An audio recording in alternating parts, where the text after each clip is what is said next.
Good evening, everyone. Can you hear me?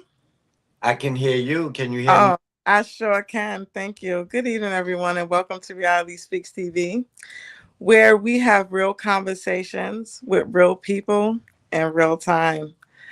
Tonight's episode is titled When the Holidays Trigger Addiction. And when the holidays trigger addiction, we got to think about things because the holiday season is often associated with joy, family, and celebration. It can also intensify behaviors we use to cope, many of us, many of which we don't always recognize as addictions. So let's start with a clear definition. Hi, Beauty. Hey guys, how are you, brother Kamal? You're And welcome. YouTube, LinkedIn, and Facebook. We've been waiting for Lakesha. She's here, guys. I'm So sorry, guys. no worries. You came just in time. I was just about to read us what an addiction actually is. Thank Addiction you. is, oh, absolutely. You're welcome. Addiction is not just about substances. Addiction is a compulsive pattern of behavior or use of substance that continues despite negative consequences, often because it provides temporary relief, comfort, distraction, or emotional regulation.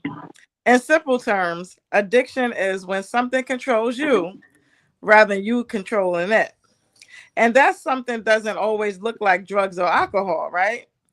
It can Right. look like a whole bunch of things. Lakeisha, Kamal, we talked about it through the week. Sugar, cocaine Yep. or caffeine, coffee, coffee or caffeine, excuse me. Gaming. Gaming. Could you believe gaming? I think I was addicted to gaming when I was younger, but we'll talk about that later. Social media or screen time, shopping, food, or even emotional habits we can lean on to avoid discomfort. And to those listening at home, I actually put this on TikTok as well, and everywhere we could possibly think, what are some habits that you think are or addictions that you might not Don't be think might even upset. be an What do we addiction? do now? Every hotel is fully booked. Don't worry. So during the holidays, stress, loneliness, grief, pressure, and expectations can increase. And so can our reliance on these coping mechanisms. Tonight, we're not here to shame anyone. We're here to create awareness, understanding, and honest dialogue. So, as we move through this conversation, we invite you to reflect and engage with us. Drop your thoughts in the comments and let us know now. What's an addiction people overlook but shouldn't? I'm joined tonight by with co-host Kamal Fardan and Lakesha Jordan. And together we're going to unpack what we normalize, what we ignore, and what we need to start facing, especially during this season. Hi, Kamal. Hi, how you doing? How's I'm everybody? sorry. Greetings, everyone. Um, I wanted to kind of, I listened to your definition of addiction, and this just confirmed that words are interesting because certain words can kind of change the way a thing is received, right? So, for example, and where I went to get my definition, it says addiction. It is considered a brain disorder, right? Oh wow. This is one of them terms like mental health. Like we automatically want to put a stigma to a person that have a tumor in their head is a brain disorder. Oh my God, no. What it means is that the disorder comes from we're getting high and or whoever's getting high, and what it does is it overrules the dopamine, our natural function. So the dopamine sits back and lets the drug do its thing, and that's what they mean by a brain disorder. We causing disorder when we put the chemicals in our brain in our body. So I just think that that's an interesting way to look at it, and it's listed in the DSM as a disorder.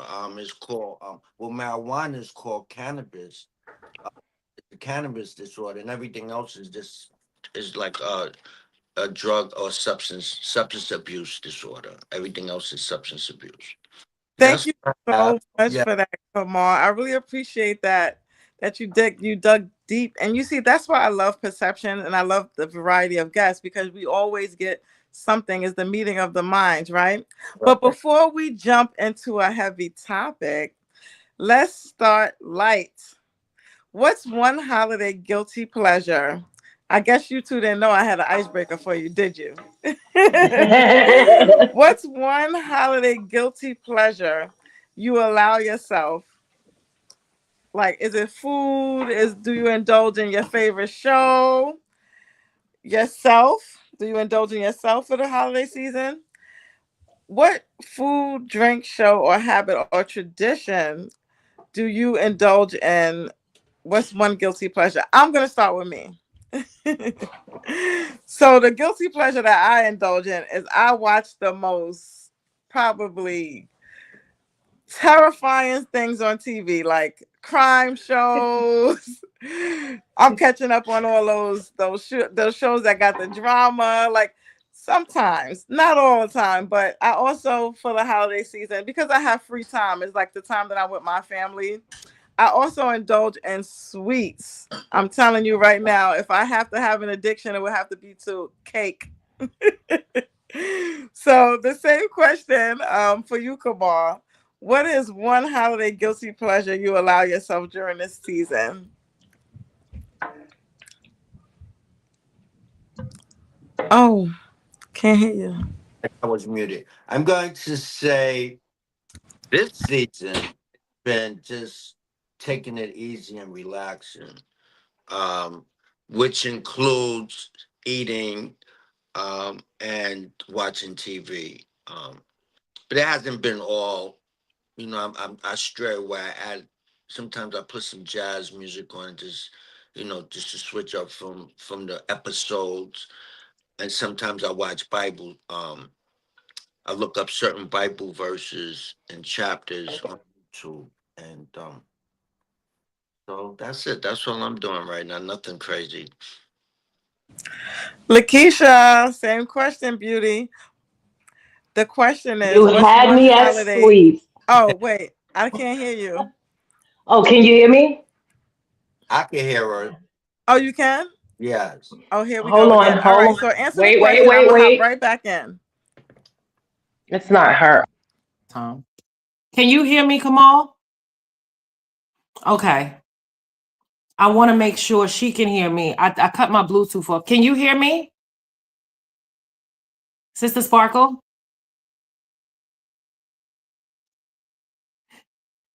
You're muted, Brother Kamal. And she's coming and going and coming out, Okay. trying to reset. We spoke about that. All right. Bear with us, that everybody. This StreamYard is the streaming service is kind of having. Brother Kamal, cut your volume up for me. I can barely hear you. How about now? I can hear you. It's just really low. Is it? Can you hear me, Sister Sparkle? I can. Okay, okay. So I was going to say, to answer your question, you had me at sweets. I genuinely love pumpkin pie. And because they don't have it all year round everywhere, pumpkin pie tends to be my thing. Every now and again it's eggnog. But for the most part, I think that this is the only time of year where I'm just like, well, it's the holidays. I can have a little bit more pumpkin pie than I'm used to. Plus, we don't get it all year round. That's true. It is one of those seasonal pies. So, have you ever made your own pie? Not yet. No, I am not a baker. I have a 15-year-old who is really good at baking from scratch. It's just never been one of my hobbies. I can write till no end, but I'm not going to bake. I can cook really well, but I'm not going to bake. Yeah. I have to also I'll be remiss to say that this beautiful tree that my daughter put up, my guilty pleasure is to stare at it, look at it for hours sometimes. Oh yeah, it's beautiful. She does it every year. It's like one of those nostalgic things. So that's something that I do for just look at it. It's beautiful. Shout out to my daughter Nia. She's actually cooking now. You're the best, Yay. Nia. Mommy loves you. All right. So the question that I have for everyone, we're gonna just transition into the smooth the I mean, excuse me, to the serious topic. Most of us, we just we just feel like some of the things that we do are harmless, right? Like, we have these Right. habits, we have these things that we do, and sometimes, we use it to cope, and coping can sometimes unfortunately lead to addiction. So I want to ask you, Kamal, first. I want to start with you, brother Kamal. Why was this topic important for you? Why did you have to come in and talk about this out of all topics? Well, it's probably no secret, but if it is to you, I'm in recovery when it comes to these substances. Started very young in New York City, right? Not in Utica, New York City, and came up here and continued doing it here. Call myself getting away from it, but it really caused havoc in my life. And you know, the crack cocaine was out of all the substances I used, that one was like the gangster.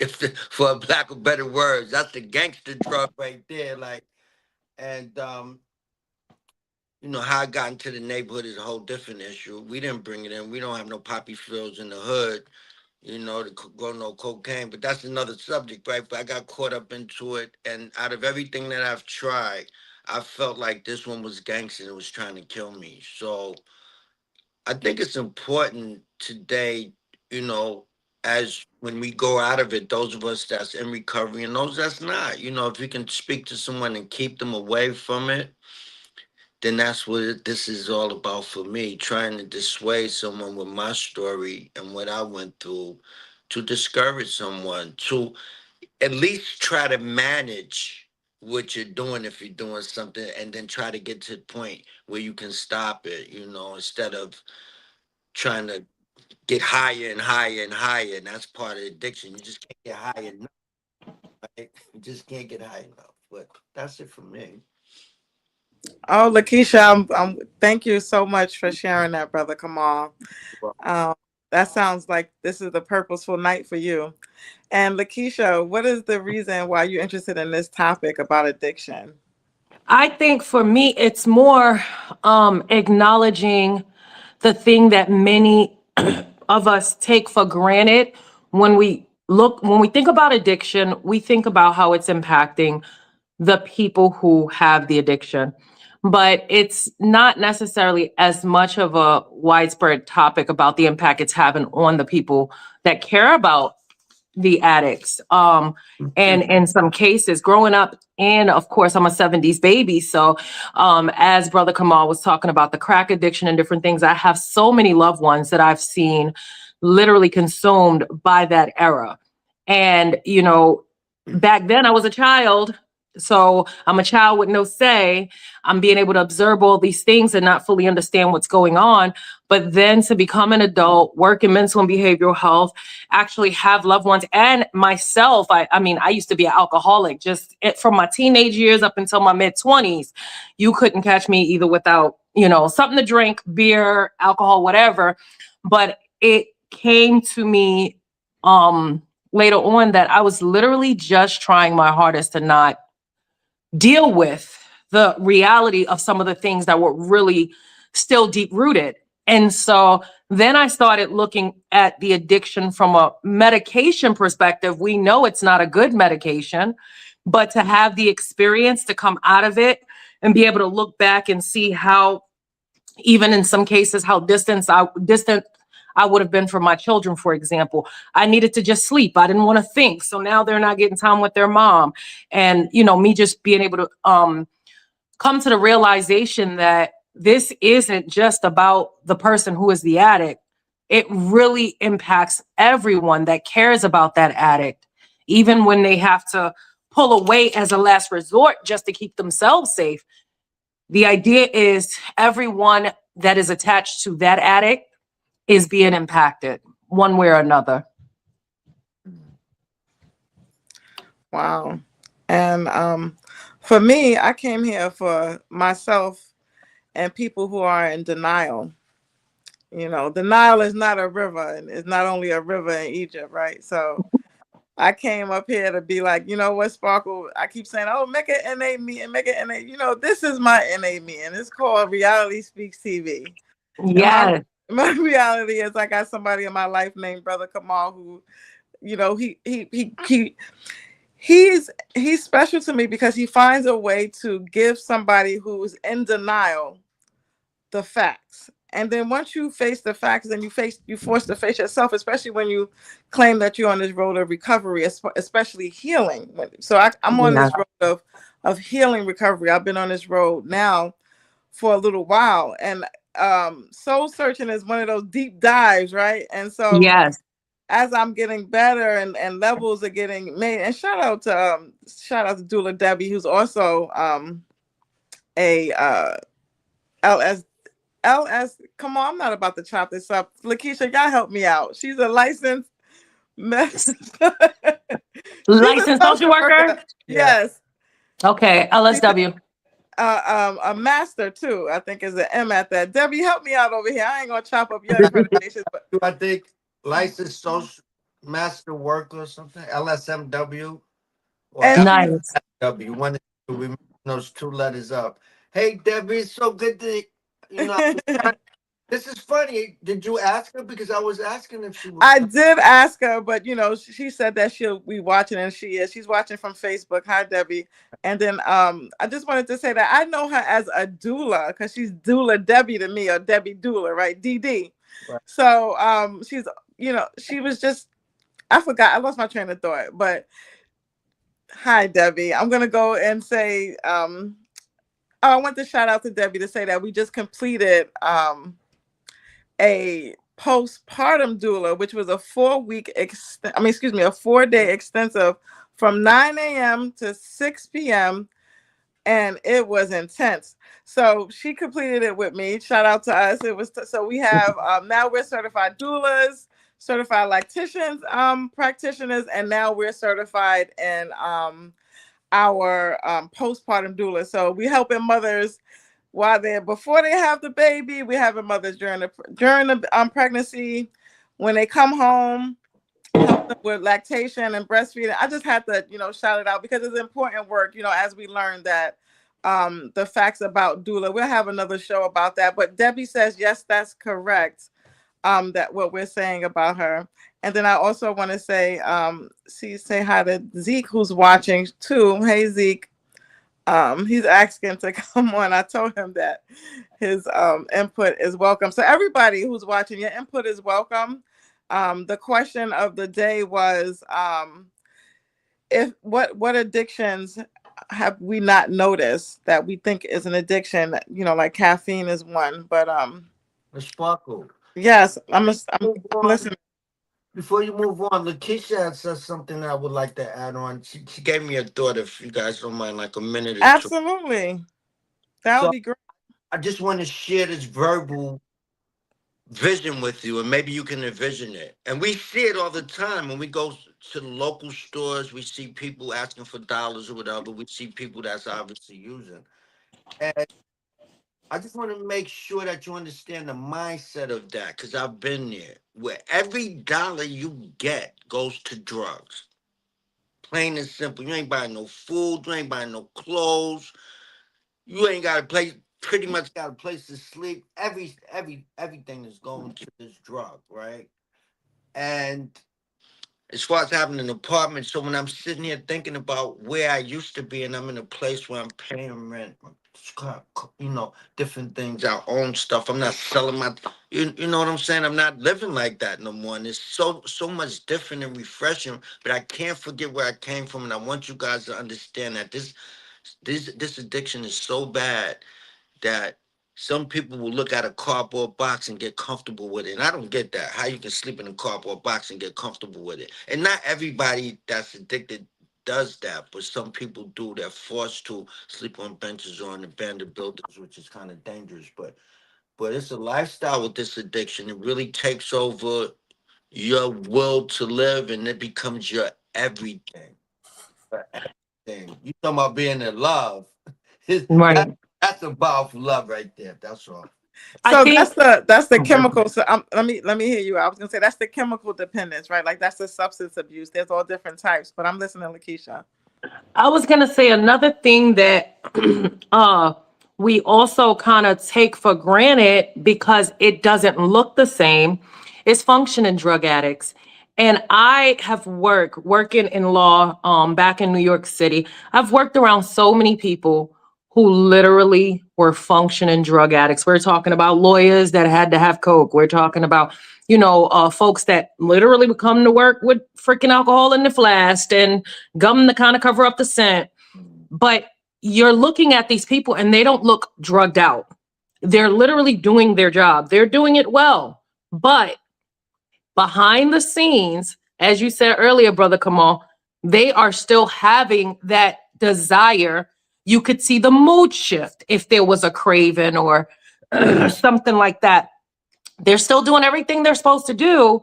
But if they're caught, God forbid, at work and they need another hit of something and it's not available, all of a sudden they're either going to shut everybody out or they're going to just start snapping at people. And while we're at work, we're looking at it like these are people that are overloaded with so much work.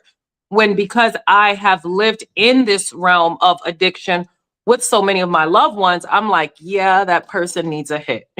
You know what I mean? So Yeah. these are things that we also have to consider too when it comes to addiction. And again, not just drugs.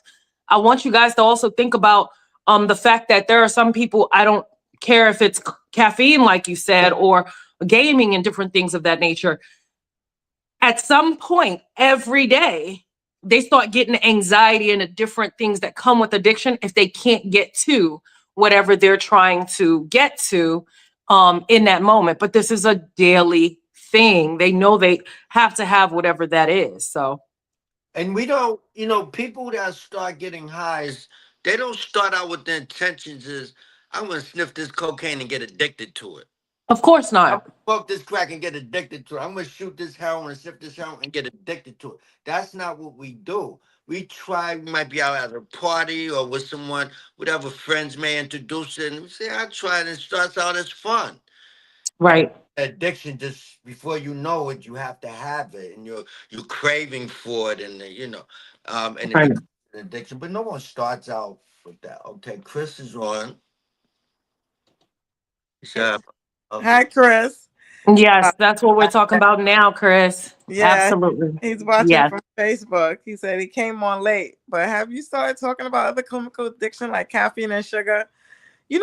I don't know about you, Sister Lakeisha, Brother Kamal. Have you heard that sugar was actually the number one addiction, even more than all of the drugs and stuff we're talking about? Have you heard that before? Let me I pull have up heard that and I believe it about because that. it's in everything. It's in everything. You can't turn left or right when it comes to whether it's the processed foods, regular foods you cook, different sauces you're putting in your food. At every turn, everything, just about everything has sugar in it. So I have heard that and I can believe that because of the fact that it's everywhere. yeah. It's a cultural thing. This is our culture. Sugar and salt. And then caffeine. But the two white ones, sugar and salt. And we see what sugar and salt does to people over and over. The adults, the aging people, the seniors. What it does, we all end up with high blood pressure and diabetes, and that diabetes can be serious sometimes. We see it, but we're not curbing it. We should start with our children. Don't Hmm. develop that appetite, the taste for all this heavy salt and sugar. And if you can start them out and we, don't even give it to them like that, then they won't have to have it when they get older because they won't be weaned on it and nurtured with it. That's a good point. And I also wanted to mention something that so many people take for granted, and I've done this. I actually do this when I'm fasting, is I make sure I eat no starches. We're talking about sugar, and everybody thinks that sugar, that's, the white sugar, the brown sugar, everybody thinks those sugars, but we tend to forget that there are things that we take in that do not look like sugar when it starts, but it automatically turns into sugar, like the starches, for example.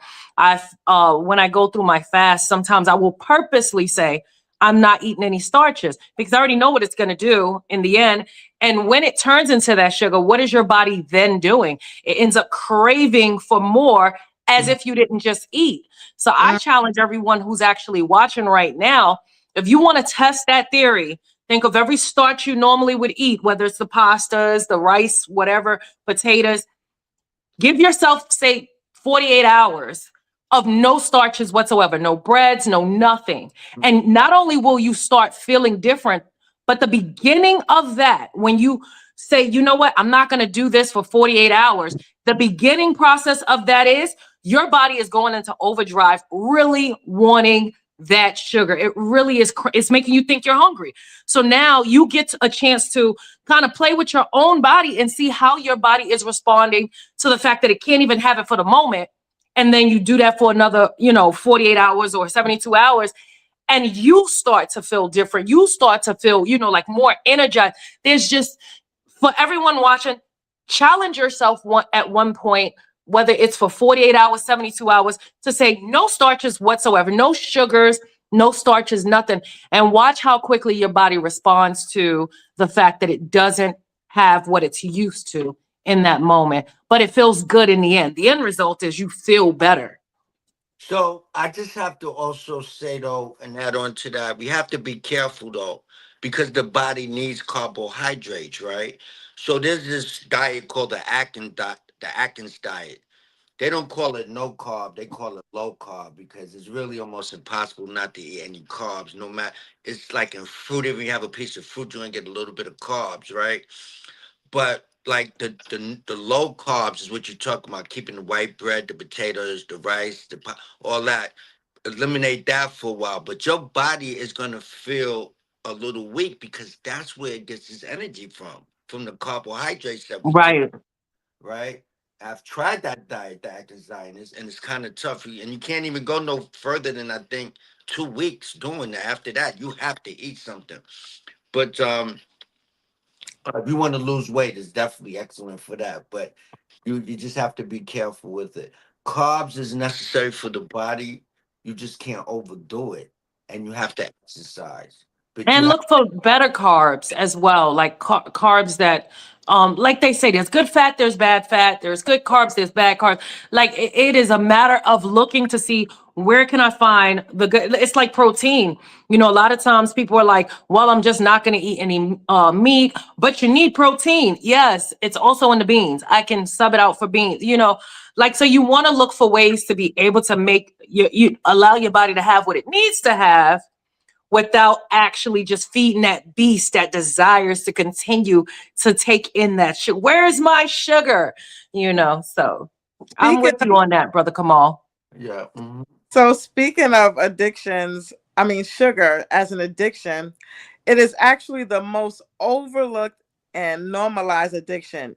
I looked it up while Yeah. you two good people were talking because we like to deal with information. Ain't that right, Kamal? Brother Kamal always like, where you get that from? Just don't freestyle. So I'm in a habit now. I've gotten addiction to research, right? So Yes. it's actually the most overlooked and normalized addiction. Sugar is a ultra processed food. It is highly addictive through dopamine reward pathways. It's linked to obesity, diabetes, heart disease, mood instability. Yes. That's what you were talking about earlier, Sister Lakesha, about when you can almost see when someone needed their fix. So I Yes. need something sweet. I know we heard that before, after Yeah. we ate a meal, right? So it is rarely framed as addiction despite the withdrawal symptoms that come with it.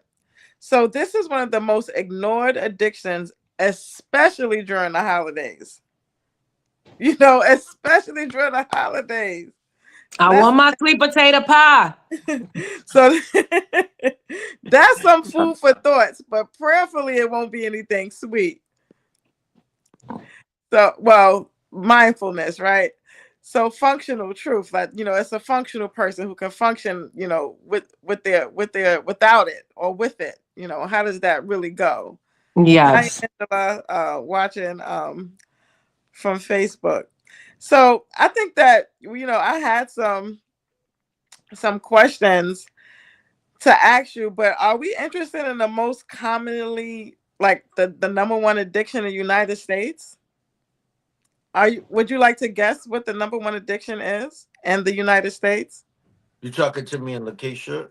Yes, I'm talking to you too. I And yes, I people thought it was who's watching. sugar. Okay, you said it's sugar. All right. And what do you think it is, brother Kamal? And people who's watching, what do you think it is? Drop it in the comments because I'm about to Yes, yes, reveal yes. what is the Number number one one addiction. addiction in the United States by category. Like, The phones. The phones. That is the addiction everyone has. Period. I'm with Full you. stop. It is these little things we carry every day. Every human is stuck in it. We gotta pull up Dula Debbie. I think Dula Debbie on to She said something. coffee. Okay, Doula Debbie. 90% of US adults consume caffeine daily. Oh. It is the most it is the most used psychoactive. Oh, come on, Dula Debbie. Put on your therapist hat now. What do they mean by psychoactive, please? Psychoactive substance in the country. It is the most used psychoactive substance in the country. It causes dependence, withdrawals, including headaches, fatigue, irritability, and tolerance, and is socially normalized and rarely labeled as an addiction. We got to talk about this. Is there Oh, anything wow. about it? 90%? That's a lot. Is there anything good about coffee? Well, you got me drinking coffee, brother. Come on, it tastes good. No, that's not the question. Is there anything good about it? Yeah, it keeps me up while I'm driving. I think black coffee, if I'm not mistaken, if I remember correctly, just black coffee is supposed to have some really good health factors to it. Now, that's just coffee itself. That's not with all the craziness we add to it. So I could be wrong. Dula Debbie or anyone in the comment section, I don't mind being corrected, but I've heard several times in the past that just plain black coffee is actually good for you. Nothing in it, just plain. I just can't do it. I can't. I can't do it. Well, so I don't know because they have like those popular drinks that's out too that have caffeine in them. So they're not saying coffee, just coffee. They're saying caffeine, which is still concerning. Like I don't even want to talk about another substance. 90%? Yeah. A lot. Well, it's a stimulant, right? And Debbie was just saying that most people needed to get their day started. But I really started getting into coffee when I found out that it will help boost your stimulate your working out, right? And that's when I started drinking coffee. Like I would start out with a cup before I go to work out, but now I'm addicted. I drink it every day. So now I understand why people say, "Oh, don't talk to me. I need a cup of coffee." I'm like, "What is that about?" So because it causes irritability. Yeah. Wow. Yeah. Interesting. We gotta look into that, y'all. Now I'm looking to starve myself of no coffee because I'm a coffee drinker, but there are times that, every now and again, I'll intentionally say, I'm not going to drink coffee for 2 days and pay more attention to how I'm responding. So I'll avoid people like the plague on those days because it does create a little level of irritability. But I'm like, okay, I want to starve myself of something that I know I really want. So it's just a matter for me of trying to discipline the flesh to say no to things that we would normally crave. But you see, she said the black coffee, but decaffeinated. That's interesting. Okay, without the Okay. Okay. and everyone loves any drinks. Energy. Yeah, those things. Some people mix it I refuse. with their alcohol and stuff. Why would that? I heard it's busting out people's heart and stuff. Y'all gotta chill, y'all. Exactly. I've just never been an energy drink type of person because I have seen people respond to energy drinks, and I've heard some true horror stories about people having heart attacks. I met a guy at a gas station who had 2 heart attacks because he was throwing down those, it was the 8-hour energy drinks, those little small, like he was throwing those down like candy. He said he was, I think not even in his, he was in his late 20s, 2 heart attacks. He's like, I couldn't function without it. I was like, yeah, that's an addiction that almost killed you twice. And he wasn't even 30. Wow, brother Kamal, what you thinking about that? I was really a little distracted. I have something that I want to offer the Sister Cipher. I have some stats about females and addiction. Oh yes, I please. know, Yes. but are you done with that? I don't want to. Absolutely. Yes. So this is actually Sister Cipher will be on next Sunday. This is Reality Speaks TV. Real people, real talk, and real time. What's Sister Cipher at the beginning of the show? Oh.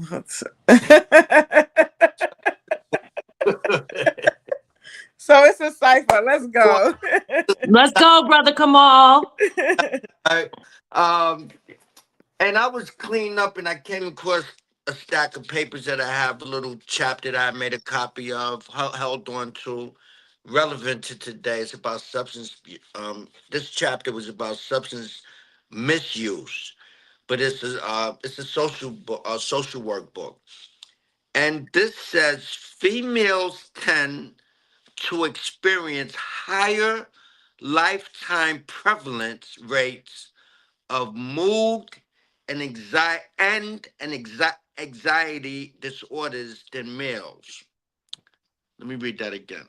Females tend to experience higher lifetime prevalence rates of mood and anxiety disorders than males, and are more likely to be victims of childhood sexual abuse, which increases the risk of developing substance use disorders issues later in life, right? And this is from this book called Cultivating Mindfulness and Social Work.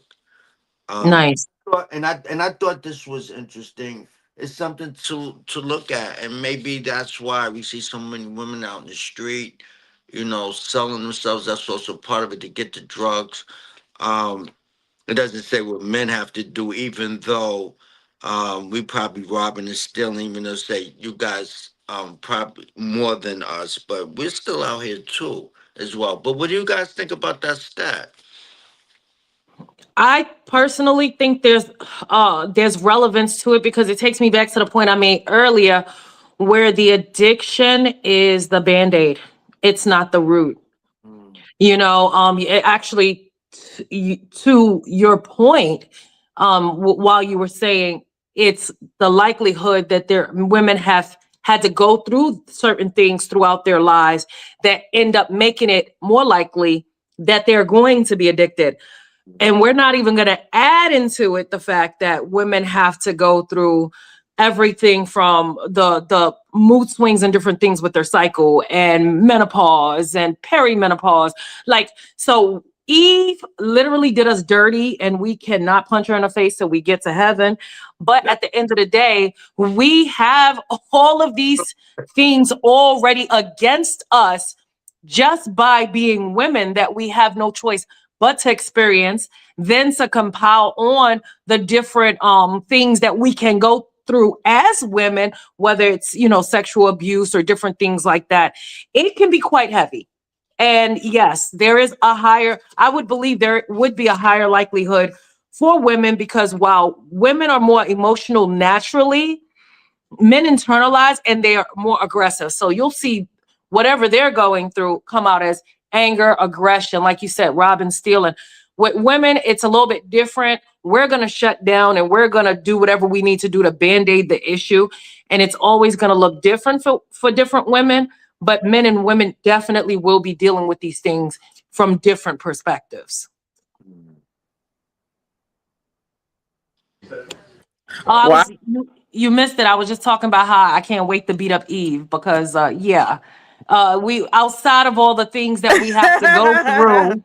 You get what I'm saying? Like when it comes to the things that end up causing many people to use addiction as a band-aid, Sister Sparkle, I was telling them, we also got to remember as women, we're dealing with PMS, we're dealing with perimenopause, we're dealing with menopause. Hello, there's so many different things that we have against us that we Childbirth. need to have no say about. So yes, there's a lot of different things as women that we look for ways to try to band-aid.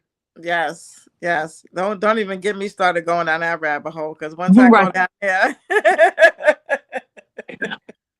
But there's a and this is supposed to be also coming under the mental health series that you guys have been doing. Let's not forget that, because even the sugar, even the coffee, those simple drugs impact our brains. You know Yes. what I'm saying? Because they stimulate the habits, and the stimulants is impacting our brain. So it comes under mental health because, as Debbie was saying, if you don't have it, it affects your mood, right? Mm-hmm. Not to even mention, he said absolutely kick out. yeah, she's deeper than the ocean blue, because the flow is here, y'all. Stay with us. Yes. Denial is not a Thank you, river. Sister Debbie. Not to It's mention not. the harder drugs. Forget what that's doing to the brain, But Yes. these lesser drugs, the ones that we're not paying too much attention to, even the marijuana. There's a disorder listed in DSM. What is Yes. the name of that disorder? Because I don't trust the DSM sometimes. I'm just saying. Come on, Lakesha, you I, worked in the field. Let me. Here's Come my on, Sister Lakesha. auntist perspective.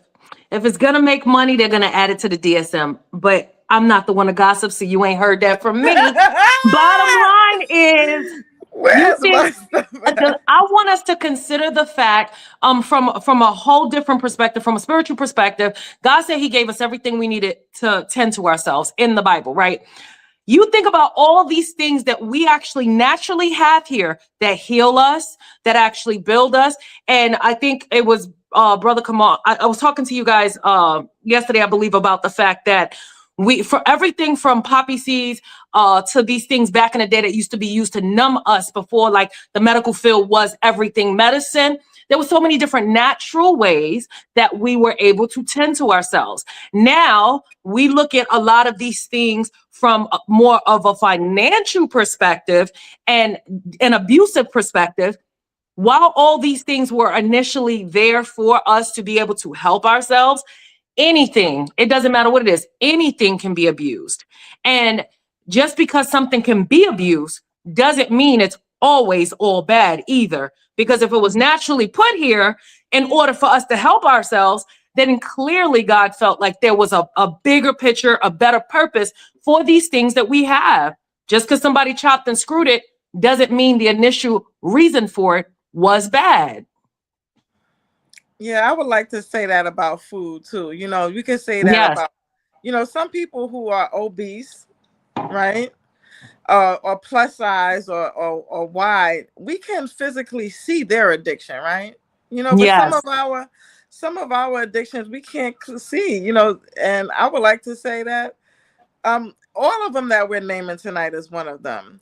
But yes, we're just calling it out because the Nile is not only a river in Kemet, right? It's also a state of mind, a state of existence. So Brother Kamal mentioned about mental health. Every conversation we talk about here is about mental health. it's true. This is the reason why we're here in the first place. Every single one of these topics that we bring up, these are the taboo topics that people kind of turn a blind eye to. If you talk about it out loud, it might be stigmatized. It's like, ooh, don't say that, don't say this. This is the reason why we're here, because we're facing it head on. This is Yes. healing emotion. This is pure flow. This is what we do. So I said all that to say that there's a lot of different people being judgmental also, if one addiction is more accepted than the other, or one addiction is more or less talked about, or more discreet than another, right? Like, let's talk about Correct. the people talking about here. All right, so we got some new people here. I like that. Hey guys, welcome aboard. Jeez. So what about harm reduction, Sparkle? How's that play into addiction? What? Oh my goodness. If you go there with harm reduction, you gonna put me out there like that. Wait. Subject, right? Before y'all even go there, I think we strayed off of something that I found to be very relevant, because as I was conversing and listening to you guys speak earlier, the one thing that a lot of people do not even realize until they check further into it is we are having things pushed in our face that are intended for us to become addicted to it. A lot of people don't even talk anymore about the blue lighting and the different things that are in our phones that are Mm-mm. purposely created that way to keep sucking us in. And then we're like, well, people are addicted to their phones. They don't understand there's a bigger picture to why or what it is about these phones, for example, that constantly pulls us in, the lighting and different things like that. So I got I on my think blue lights. we got to take into consideration, as I said earlier, this isn't it's not just the fact that these things are addicting. It's a matter of, okay, who benefits? Why is it addicting? Who benefits from these addictions? We have to know that there's something happening at the top that kind of, while they're like, oh, we want to combat these addictions, do you really? Do you really? Unless you're creating a drug or something you can benefit from, is it really like this desire to combat or stop an issue that's making them trillions of dollars a year? I mean, Mm. I don't think so personally. All right. And So we gaming. We ain't talking and about game. gaming. Oh, That's we didn't another even get one. to gaming. It's a lot of stuff. So it says, crazy how the first sin was a woman who ate. Ex- exactly. Who was that? Was that a man telling on us? No, I'm just playing. How you doing? What is that, Terrence? That's It's true. And that's why I said, Terrence, when I get up there, me and Eve gonna squabble. Because this just isn't fair. It's that simple, yo. I'm gonna let her know. Terrence reminded me of why I needed to see you face to face. How about that? No. cut it out. Cut it out. Thanks, Terrence. Yeah, real quick. Do y'all both have children? They still use the word gateway drug?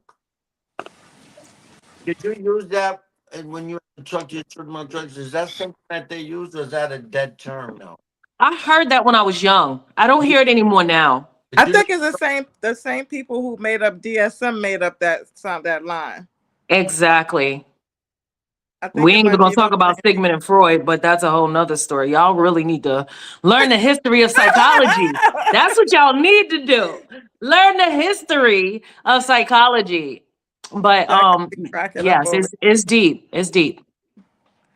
Man, listen, brother Kamal, you got anything else to say before I go to the comments?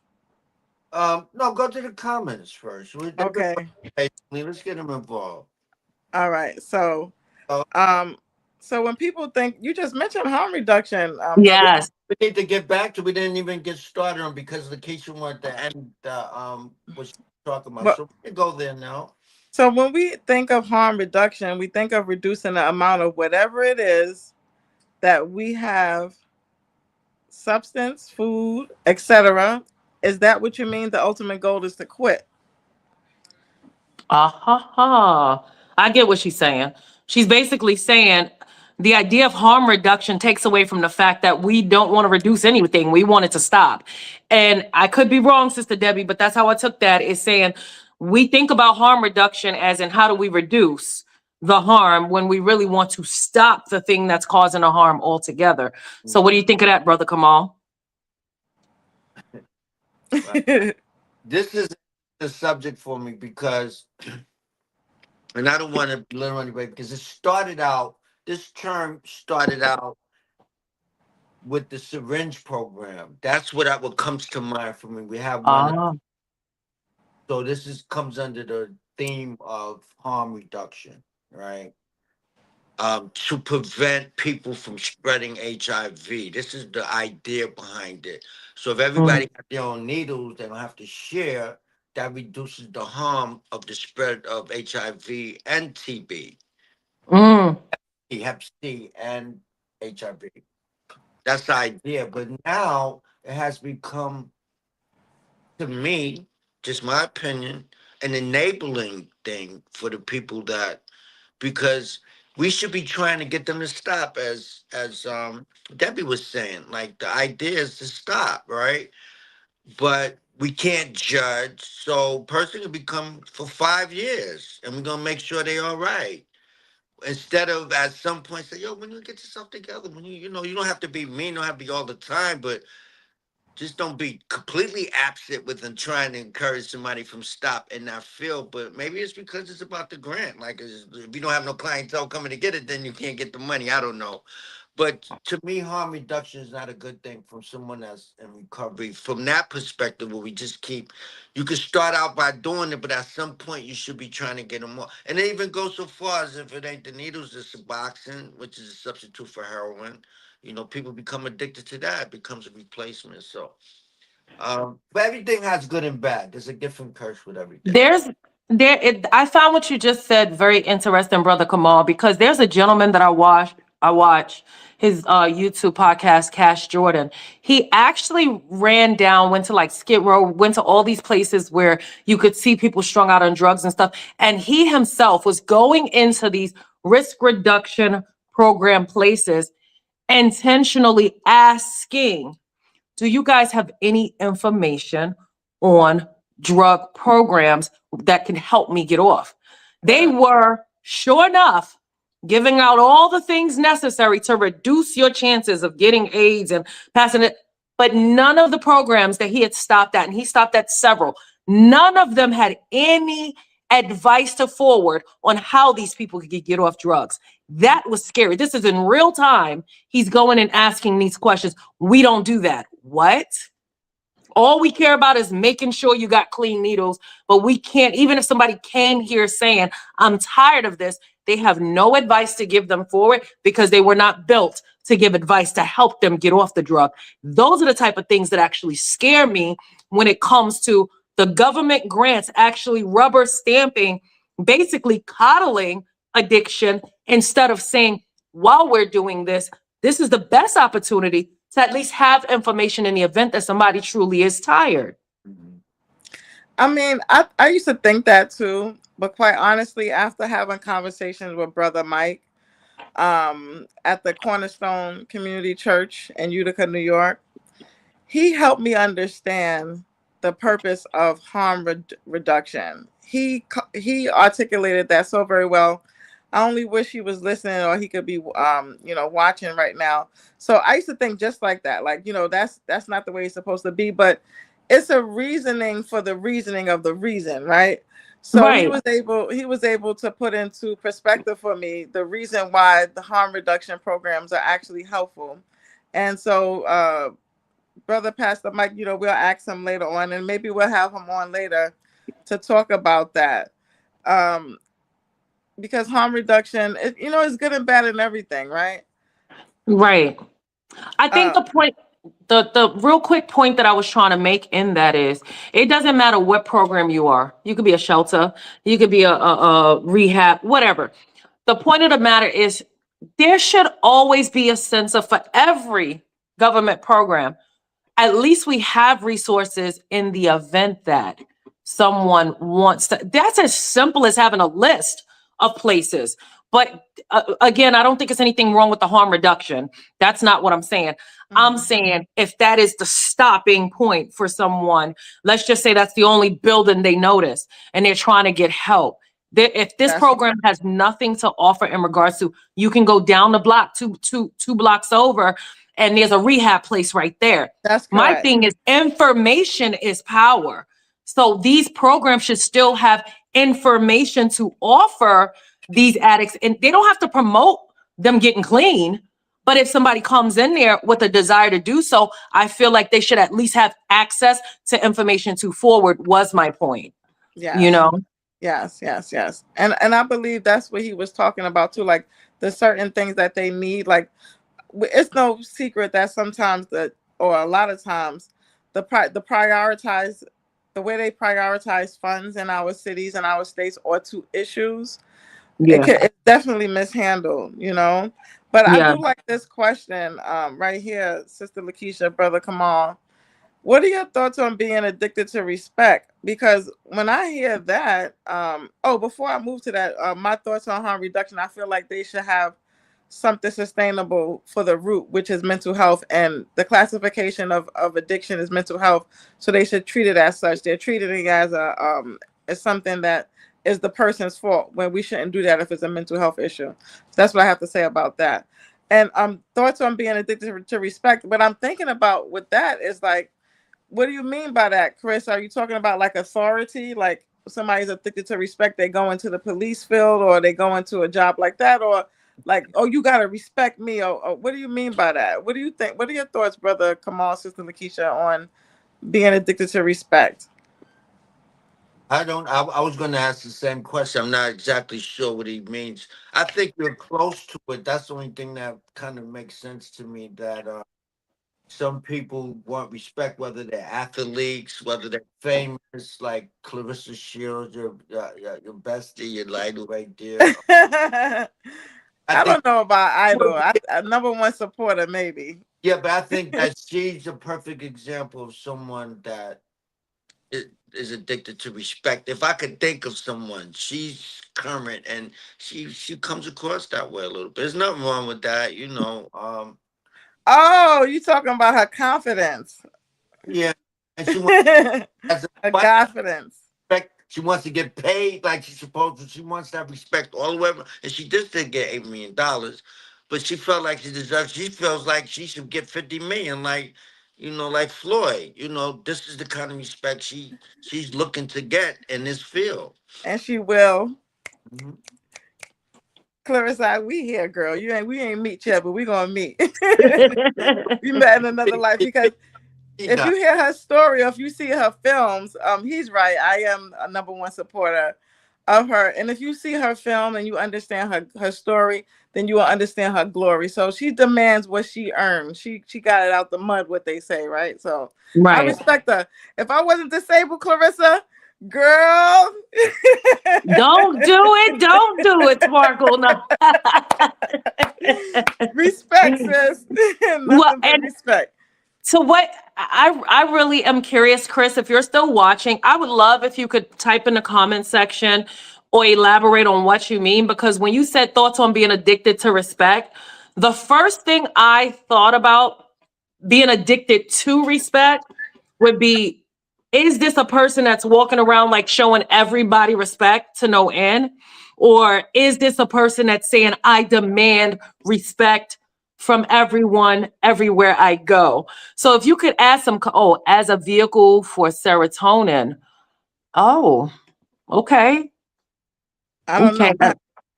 I'm going to look into that because y'all not about to stump me up here. Let's see. Yeah, because I was about to say that's I think that really can apply when it comes to so many different things.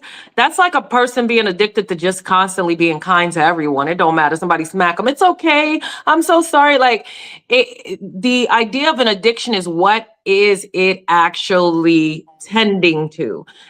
You can't be addicted to something if you're not getting something out of it.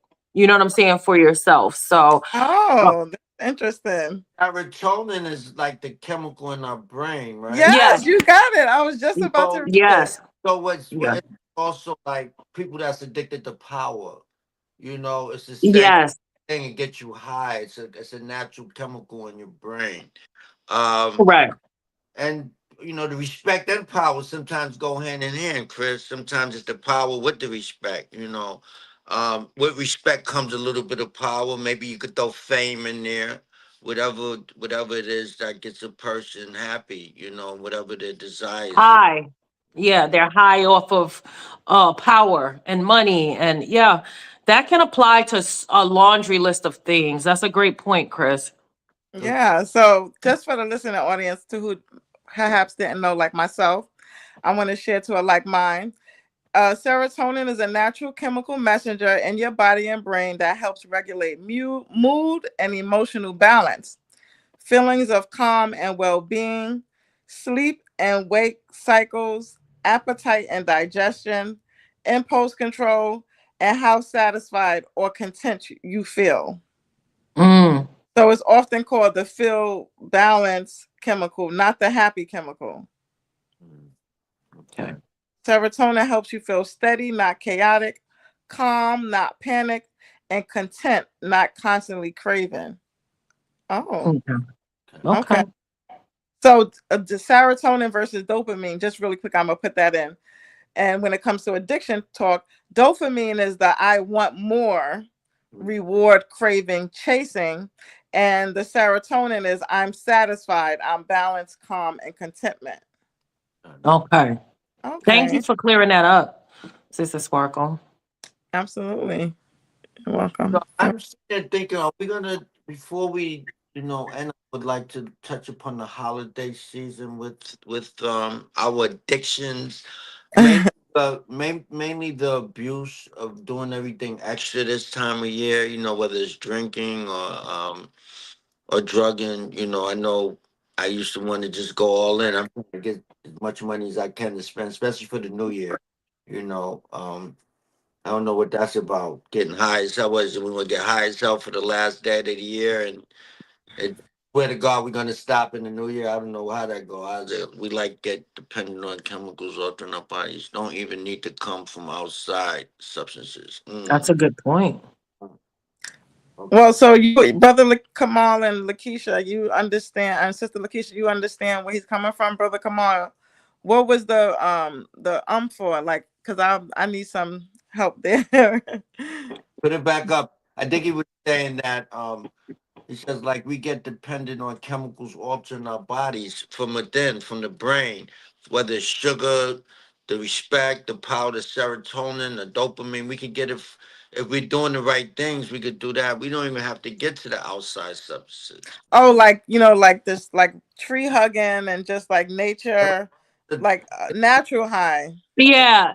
Yeah, more Okay. so. That's what I was But thinking as well. I just want to add real quick though that I was looking at what getting high to the brain does is it affects the dopamine. So now it supersedes, as lack of a better word. So once you take a hard drug and it's going to supersede your natural dopamine and it's going to put it on the shelf, so to speak. Like, Yeah. all right. And the dopamine's going to say, like, I'm going to get out the way and let you do your thing, right? Mm. So now you're getting a supercharged more than your normal dopamine would be, but your body feels like it's dopamine. Now when you get ready to try to stop, you're not satisfied because your normal dopamine can't compete with how them drugs is making you feel. So the normal dopamine that usually gives you pleasure won't do it because we built up this tolerance with this drug and what that was doing to replace it. On the Hmm. flip side of that. Wow.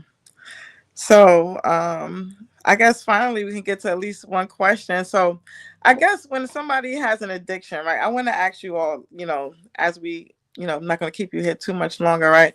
As we slow it down, is if someone has an addiction to something that is hard, right? Like that's hard, cigarettes, alcohol. We didn't even get to that because that was on the list too. Because I had a list too of like the highest addicted in the whole world. I only went for the United States first, but before I go, I probably would like to share what's the number one addicted in the whole world, right?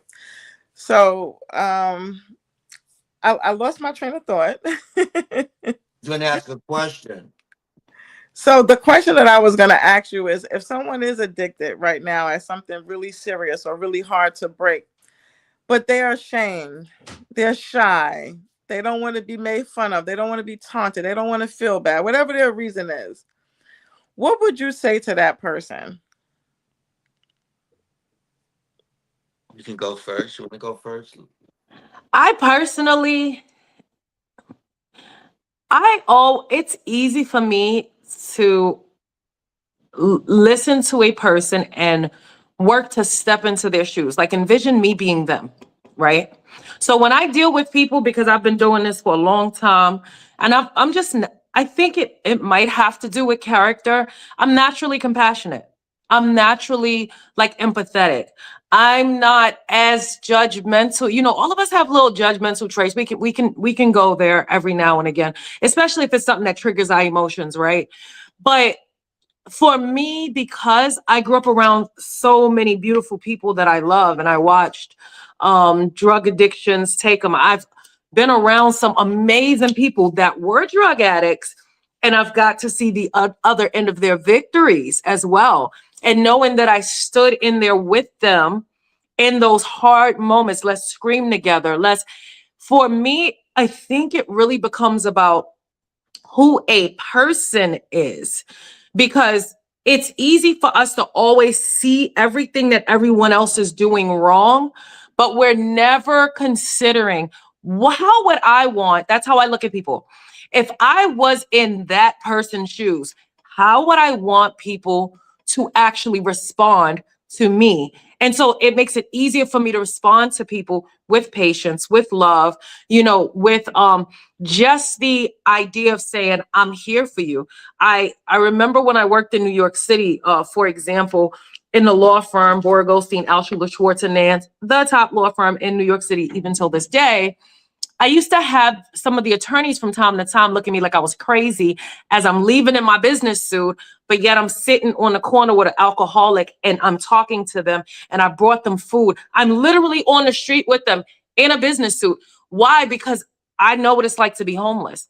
I know that there's so many people out here that are not bad people. Sometimes life hits you in ways that are unexpected. You have, and I think we had discussed this earlier this week, you have people with mental health issues that had loved ones that were taking care of them that died.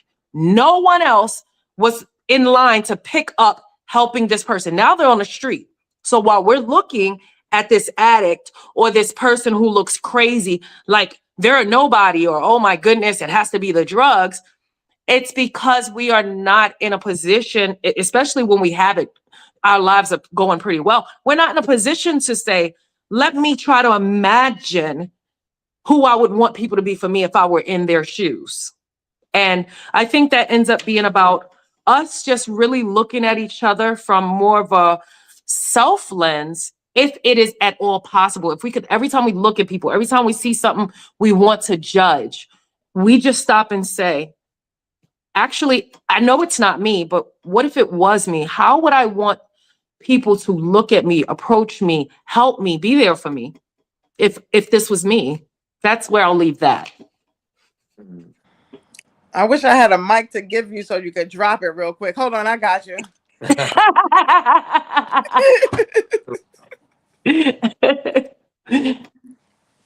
So for me, I think it depends for me, because the question could be twofold. You could be asking me what would I say, or you could be asking me what's the right thing to say for anyone, right? So I'm going to take what I would say. What I'm going to say depends on the individual, because I know that depending on the person's frame of mind at the time, they might not be wanting to hear nothing about nothing, But you asked if the person was ashamed, felt shame.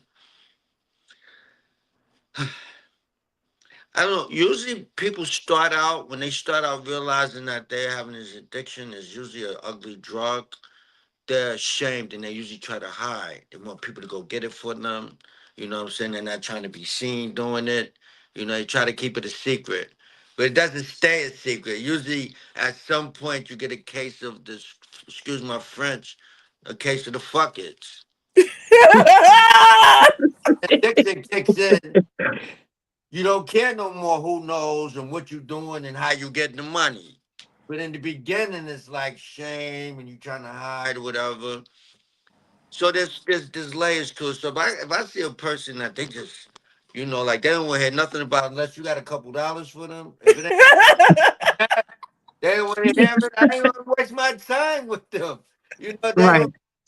I guess, but I got to meet people where they are. If someone's ashamed and they come and tell you, if they admit it, listen, I'm doing it and I don't feel good about it, then I wouldn't be judgmental. I would reach them. I would be, I would try to be compassionate and understanding and not judgmental. And it depends if it's in general and the person don't never use the drug, they may not be able to identify. So I think it depends on the individual too. I mean, I would like to say thank you, Brother Kamal. That was, and Sister Lakesha, that was really some food for thought stuff that I will have to watch tomorrow or another time at a later time to really get. And I'm processing, right? That was really good stuff. I appreciate your presence here tonight. And I would just like to say that when it comes to being ashamed, or to the person who got the case of the I don't care no what's, that's all under mental health still. I mean, we can laugh at it. Some It people, all leads back to mental health. that's because that's the root. We like to deal with the root here. The root Yes. is mental health. So when you mix mental health with an addiction, it's like you off to the races. We can only, pray and always try to help the person that has lost their way temporarily. I would like to think that we will all come back to our sense of, I'm optimistic about the whole of mankind. Power. Right. Shout out to Mother Earth. So I would like to think that, which to your point, Lakesha, we have to be selfless with our, when the last time we took one for the team for our person that we know that's struggling with a severe addiction?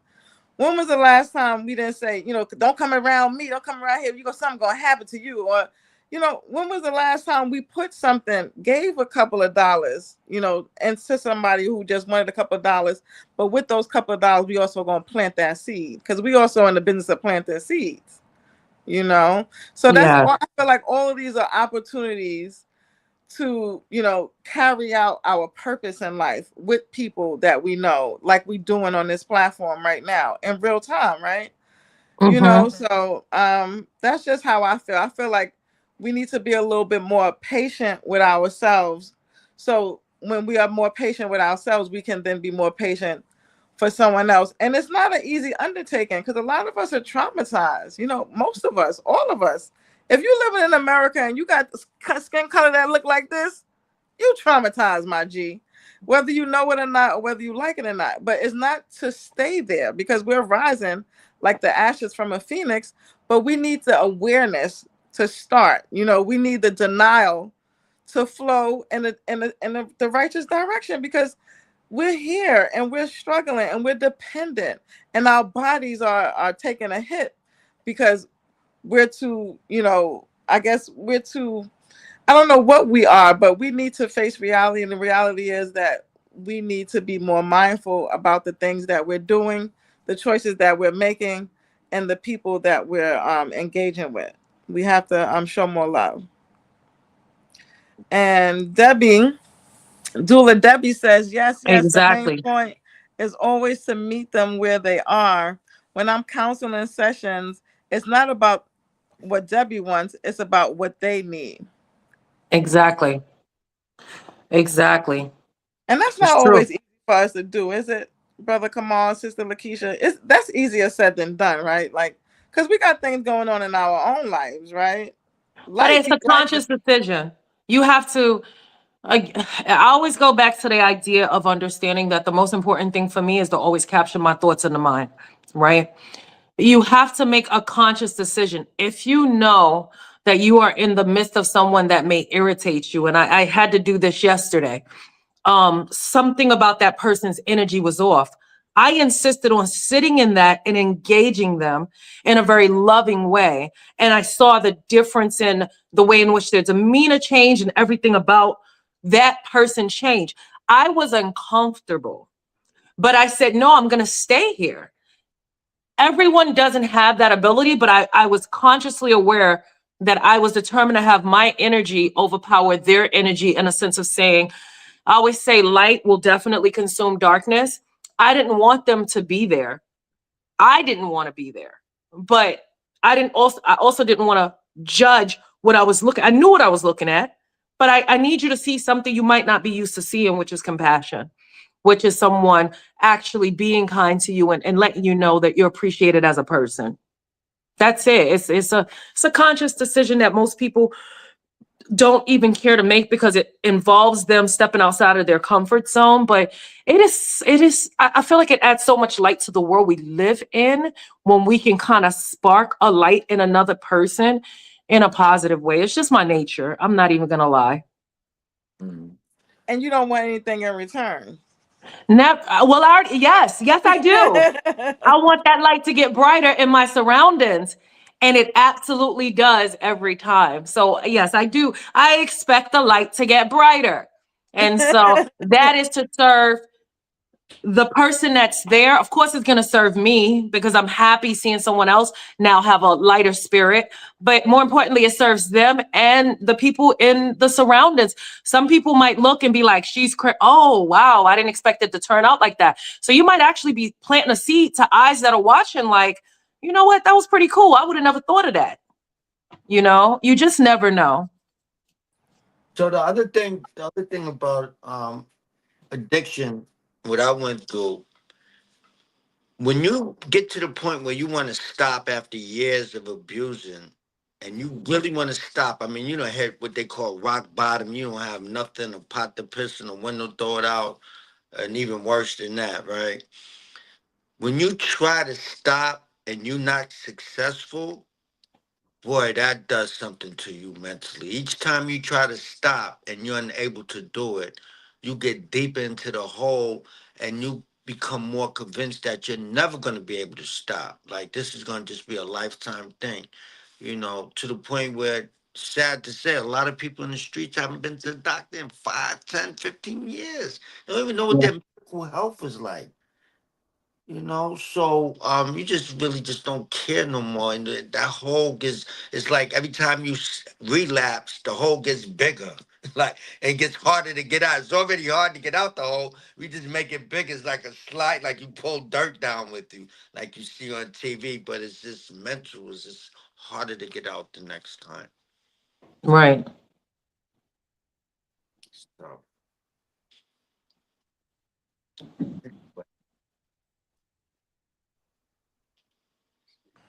how we doing here, Sparkle? We down to 8:28. Are you Yeah, here? we down to 828, and I was looking up what addiction was, and I was trying to find a list again to the top addiction in the world because that's what I actually Mm.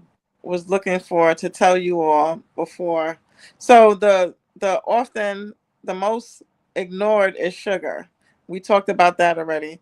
The most socially embedded addiction is alcohol. Causes 3 million deaths per year worldwide. It is heavily normalized in celebrations, grief, religion, and culture, and is strongly Yeah. linked to violence, disease, and mental disorders. What do y'all think about alcohol? But that's always been the number one on at the top of the list Yes. of murder, of people dying. You know, driving while out. That's the main thing. And then comes cirrhosis of the liver. You can get Mm. Mm, uh, good point. with Do those. you know what the most deadly global addiction is? Global. Yeah. Deadly global addiction. Yes. Deadly Yes. Anybody at home watching, do you know what the most deadly global this meth, means? Say that again. meth. Meth. Okay, you say meth. I Global addiction, I think, is fentanyl. Oh wow, I'm fentanyl. ready to bank on fentanyl because this is now a infectious global issue. And fentanyl in itself, you can't even touch countertops that it touched. That Mm, in itself is deadly. So now I'm not saying that's it, but when I think about something that is hitting everyone around the world and is killing even kids that have nothing to do with contact with fentanyl directly, but the residue from wherever it's at, I'm thinking fentanyl. And of course, I've lost some loved ones too. Fentanyl, not addiction, actually. We're just talking about that one time it happened to be in that pill, that one time it happened to be in, yeah, fentanyl is sick. And wow. I think it's the deadliest thing right now, for sure. Oh my goodness. And you know what about fentanyl? That's very concerning. I remember people telling me that, you had to wear like some cops and stuff had to wear some type of garb before they even go in the room Exactly. where it's at to even search. It's just like, wow, they give it. That's, It's crazy. that's, They've had a daycare center in the Bronx earlier this year, the people in the daycare center ended up in jail because several kids ended up sick. One baby died because their mats were laying on the like they had a hole in the floor, I guess, where they had the drugs and stuff. So they were running the daycare center, and the boyfriend, husband, whomever was actually storing drugs there. And so the kids are getting sick just from being in the presence of something that wasn't even out in the open. That's how bad it is. And one kid actually died. Anybody want to give it a shot listening at home? What's the number one most deadly global addiction? Thank you, Chris. We appreciate you. Yeah.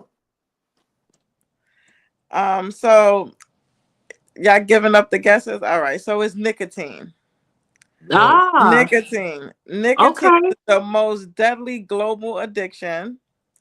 Over 1.1 billion users worldwide. It's responsible for 8 million deaths per year globally. Wow. One of the hardest addictions to quit, including cigarettes, vapes, and smokeless tobacco. True. Yep. Oh, wow. And the number one addiction, we talked about the number one addiction in the United States, but can anybody guess the number one addiction in the whole world? I'm thinking it's tobacco. No? Nicotine. Well, tobacco going to take you out.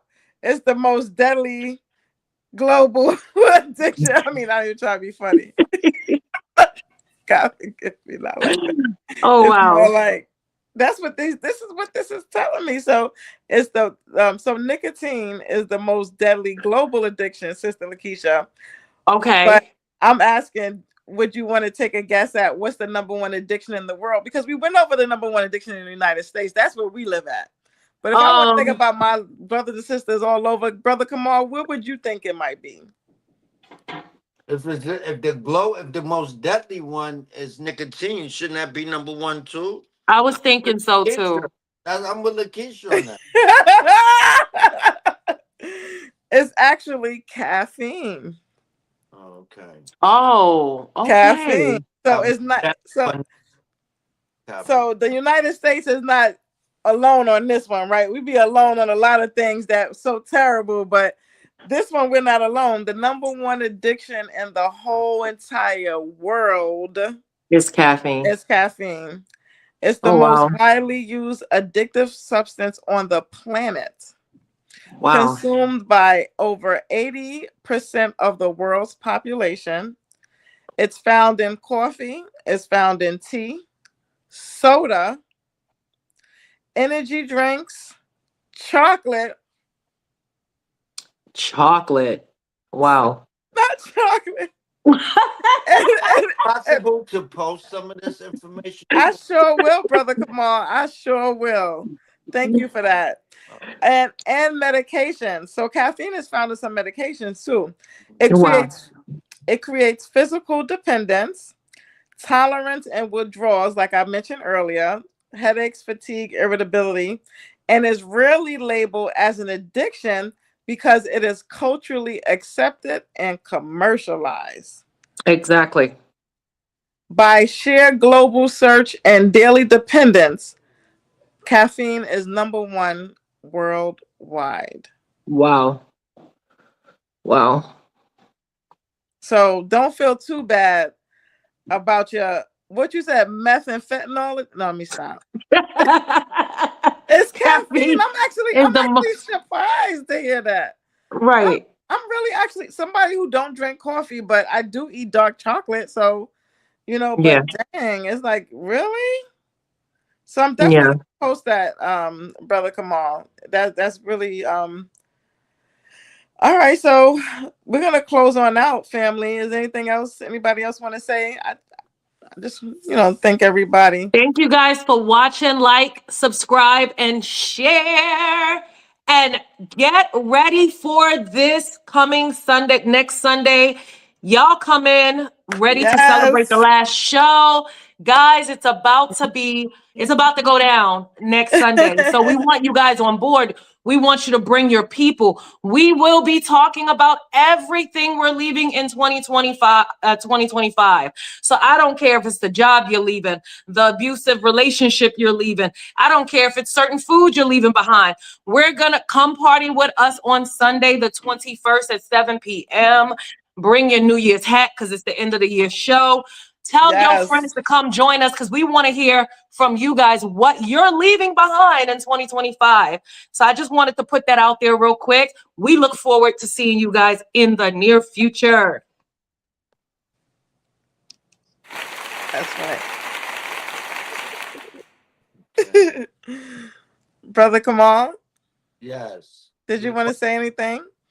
Yeah, no, I just appreciate. I'm just kind of looking through all the messages, and I see Debbie, our licensed social worker, was very busy. Appreciate you. Definitely appreciate you. I see Chris did some stuff. We had a couple people do that. Angie. Terrence came through. Yeah, Angie Kate said a couple things. She was commenting along the lines too. Shout out to Angela Carl Patterson. We love you, girl. Other Yes. Lady. Terrence, he came in a couple times, so we appreciate the support.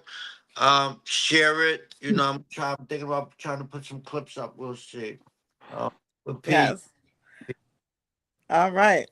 So as we wrap up tonight's conversation, we want to leave you with this. Addiction isn't about being broken. It's often about coping, surviving, and trying to soothe something inside of you that hasn't been given space to heal. Just not yet. So during the holidays, especially stress, grief, pressure, loneliness, and expectations can push us towards habits we don't always question because they're normalized, encouraged, or even celebrated. Tonight wasn't about judgment, it was about awareness. Because awareness gives us a choice, and choice gives us power.